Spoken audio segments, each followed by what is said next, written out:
أعوذ بالله من الشيطان الرجيم. بسم الله الرحمن الرحيم. الكريم أعوذ بالله من الشيطان الرجيم. إنما كان قول المؤمنين إذا دعوا إلى الله ورسوله ليحكم بينهم أن يقولوا سمعنا وأطعنا وأولئك هم المفلحون. صدق الله العظيم وصدق رسوله النبي الكريم ونحن على ذلك من الشاهدين والشاكرين والحمد لله رب العالمين. Hadirin jamaah salat Jumat yang dirahmati dan dimuliakan Allah Subhanahu wa taala.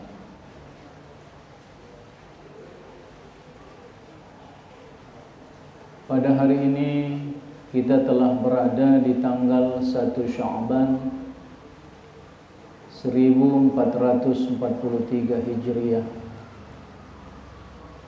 Itu artinya 1 bulan ke depan insyaallah kita akan memasuki bulan jamuan Allah, bulan Ramadan, bulan yang kita doakan pada tahun yang lalu agar dipertemukan Allah bertemu kembali dengan Ramadan tahun ini. Sebahagian dari ulama ada yang mengibaratkan bahwasanya bulan Rajab, bulan Sya'ban dan bulan Ramadan ini adalah seperti orang yang bercocok tanam. Tentunya setiap orang yang bercocok tanam maka tidak lain keinginannya bagaimana nantinya dia akan panen. Maka tentunya bulan Rajab mereka mengibaratkan adalah seperti orang yang menanam.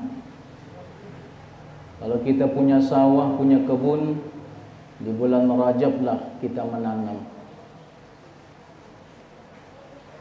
Artinya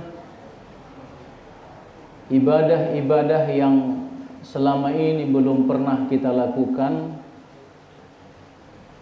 maka kita mulailah ketika bulan Rajab. Karena setiap ibadah yang kita lakukan, jamaah sekalian yang dirahmati dan dimuliakan Allah, tidak ada yang bentuknya instan. Bahkan ada ulama yang membuat tingkatan ibadah yang dilakukan itu adalah 4 tingkatan. Yang pertama, ibadah itu harus dipaksakan. Ketika kita belum pernah atau jarang melakukan ibadah tahajud, maka ibadah itu dipaksakan. Jarang datang ke masjid untuk menunaikan sholat berjamaah, maka kita paksakan. Jarang menunaikan sholat duha, membaca Al-Quran, bersedekah, kemudian melaksanakan puasa Senin Kamis, ditambah dengan ayyamul bid, maka ibadah itu tentunya kita coba paksakan. Harapannya ketika ibadah itu kita paksakan, mudah-mudahan ibadah itu akan menjadi terbiasa. Kalau ibadah itu sudah menjadi terbiasa, maka harapannya ibadah itu akan menjadi sebuah kebutuhan. Ini yang ketiga. Artinya kalau ibadah yang kita lakukan mulai dari kita bangun sampai kita tidur kembali, setelah kita paksakan, kemudian sudah menjadi terbiasa dan sudah menjadi kebutuhan, tentunya ini sudah bagus. Ketika kita terbangun ternyata sudah masuk sholat subuh. Rasanya ada yang hilang dari diri kita karena tidak menunaikan sholat tahajud. Karena tersibukkan oleh dunia, kita melihat jam ternyata sudah masuk zuhur. Rasanya ada yang hilang dari diri kita karena tak sempat melaksanakan sholat duha.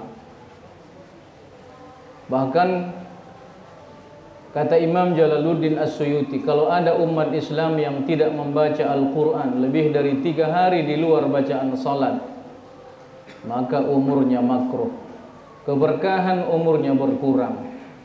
Maka kita coba paksakan dan biasakan membaca Al-Quran, karena Ramadan itu sendiri adalah syahrul Quran, bulan Al-Quran, bulan di mana Al-Quran itu adalah diturunkan. Kemudian tingkatan yang paling tinggi adalah ibadah itu sudah pada tingkatan nikmat. Ini yang sebenarnya ingin kita raih. Ukuran ibadah itu sudah menjadi nikmat bagi seseorang adalah bukan lagi menjadi beban ketika dia dihadapkan dengan setiap aktivitas ibadah. Dia merasa senang melaksanakan ibadah itu. Kalau ibadah yang kita lakukan masih terasa terpaksa, masih merasa terbebani, maka sesungguhnya ibadah itu belum sampai pada tingkatan nikmat. Salah satu contoh, ketika kita terbangun di sepertiga malam yang terakhir, kita melihat jam 3 atau setengah 4. Bagi orang yang sudah beribadah pada tingkatan nikmat, tentunya dia akan tersenyum, tentunya dia bahagia, berterima kasih kepada Allah. Terima kasih ya Allah, Engkau bangunkan aku di jam seperti ini. Karena dia tahu di jam seperti itu adalah jam yang luar biasa diterimanya doa dari hamba-hamba Allah. Hadirin jamaah sekalian yang dirahmati dan dimuliakan Allah Subhanahu wa taala. Kemudian ketika datang bulan Sya'ban, para ulama mengibaratkan atau mengilustrasikan bulan Sya'ban itu adalah bulan memupuk, bulan menyiram. Artinya kalau kita sudah biasakan beribadah di bulan Rajab, masuk bulan Sya'ban seperti ini, teruslah dipelihara. Karena kunci ibadah seseorang itu adalah bagaimana ibadah itu terus menerus dan langgeng. Istiqamah dalam ibadah. Kita hitung mulai dari kita bangun sampai kita tidur kembali, apa ibadah-ibadah yang luput dari kita, dan itu terus kita perbaiki. Kemudian kalau kita sudah mampu memperbaikinya, tentunya kita istiqamah. Dan inilah sebenarnya hakikat ibadah yang dicintai oleh Allah Subhanahu wa ta'ala. Kemudian ketika hadirnya nantinya Ramadan, ulama mengilustrasikan Ramadan itu adalah bulan memanen.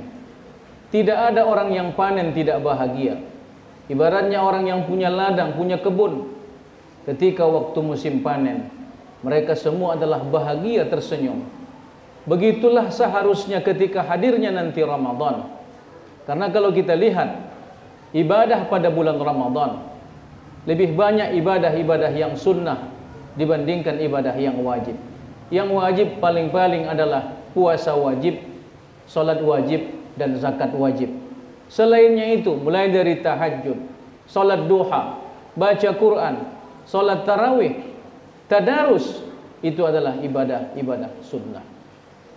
Maka tentunya kalau kita tidak merasa bahagia dan senang dengan ibadah-ibadah ini, tentunya orang seperti ini bakalan mereka itu adalah gagal panen. Maka wajarlah kata Rasulullah dalam hadis, sampai disampaikan Rasulullah 3 kali, celakalah, celakalah, celakalah orang yang bertemu dengan Ramadan tapi keluar dari Ramadan tidak mendapat ampunan dari Allah Subhanahu wa ta'ala. Maka berdoalah kita kepada Allah. Ada doa yang sering kita dengar, Allahumma barik lana fi Rajab wa Sya'ban wa ballighna Ramadan. Ya Allah, berkahilah umur kami di bulan Rajab dan Sya'ban, dan sampaikanlah kami bertemu dengan Ramadan. Dan tentunya kita jadikanlah Ramadan ini adalah Ramadan yang terakhir buat kita, agar kita maksimal dalam beribadah di bulan ini, karena tidak ada jaminan bertemu dengan Ramadan yang selanjutnya. Berapa banyak dari saudara-saudara kita, keluarga-keluarga kita yang mungkin dulunya adalah sama berdoa di akhir Ramadan yang lalu, sama kita panjatkan doa kepada Allah untuk dipertemukan Allah dengan Ramadan tahun ini. Tapi sebahagian dari mereka telah dipanggil Allah Subhanahu wa taala. Sehat bukan menjadi jaminan panjang umur, dan sakit bukan menjadi sebab pertama dia untuk menghadap Allah Subhanahu wa taala. Setiap kita persiapkan diri kita untuk betul-betul maksimal beribadah di bulan Ramadan. Karena kata Rasulullah, "Lau ta'lamu ummati ma fi Ramadan, la tamannau kulla sanatin Ramadan." Kalau sekiranya umatku tahu apa yang ada di bulan Ramadan, niscaya mereka menginginkan satu tahun itu adalah Ramadan. Bahkan kalau ada orang yang berbuka tanpa ada uzur, tanpa ada illat, tanpa ada sebab, kemudian dia menyesal dan ingin mengqadha satu hari di bulan Ramadan yang tinggal, dia qadha selama satu tahun, belum tentu bisa menggantikan satu hari di bulan Ramadan. Inilah salah satu keagungan yang ada pada bulan Ramadan. Tentunya kita tidak mau Ramadan itu berlalu dan berakhir tanpa kita mengisinya dengan hablum minallah dan juga hablum minan nas. Mudah-mudahan Allah memberikan kekuatan kepada kita, memberikan kekuatan lahir dan batin, kekuatan iman dan Islam untuk dapat mengisi Ramadan ini dengan sebaik-baiknya. Barakallahu li wa lakum fil Qur'anil azim, wa nafa'ani wa iyyakum bima fihi minal ayati wadh-dhikril hakim, wa taqabbalallahu minni wa minkum tilawatahu innahu huwal ghafurur rahim.